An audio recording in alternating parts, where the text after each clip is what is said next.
Hey guys, welcome back. So in this video, we are going to be looking at what a valence electron is.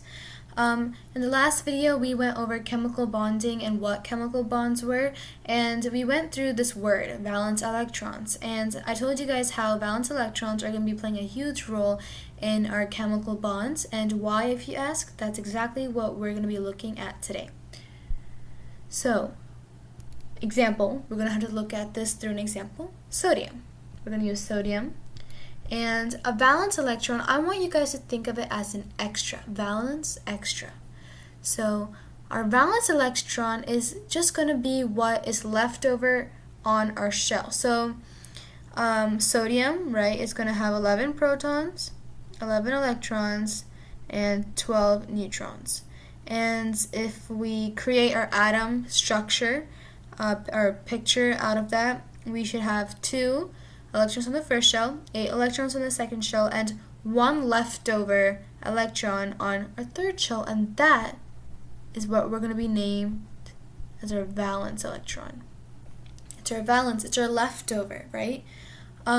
So when there's a valence electron, right, our third shell, it's not fully full, right? We can still hold 7 more there, right? According to like school standards, they want like after the second one, each one is gonna hold 8. But in real life, like later, it's actually gonna be 16, right? The third layer can actually hold 16, but school purposes, it's just gonna be 8. So at least middle school and like 9th grade standards. So because of this one valence electron on the outside, that's gonna make our sodium atom unstable, because it just has that one thing just lingering on the outside. It doesn't want that, right? It wants to give it off. It wants to share it. It wants to get rid of that one valence electron, right? In the case of sodium. Now it can be different for something else. For example, in chloride has 7 valence electrons, so it wants 1 more, because 7 plus 1 more, 8. If it has 8 on the outside, that means it's stable, right? Because it has a full shell. So a full shell equals a happy and stable atom.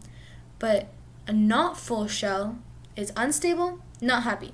So sodium is going to be our example of an unstable. It's not happy. It just has 1. It wants to get rid of it. It's not comfortable just having that one lingering valence electron.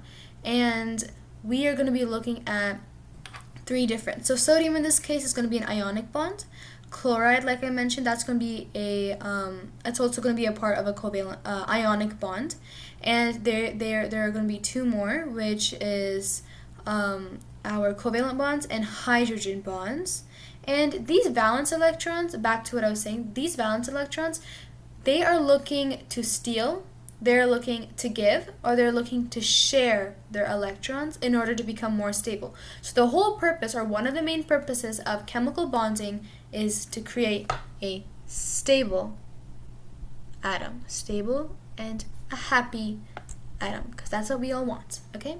So there's different names for these, and we're going to be looking at the different types of bonds of these. Like I said, in my opinion, the most 3 types in the next 3 videos. So in the next video, we are going to be going over what ionic bonds are, so make sure you watch. See ya!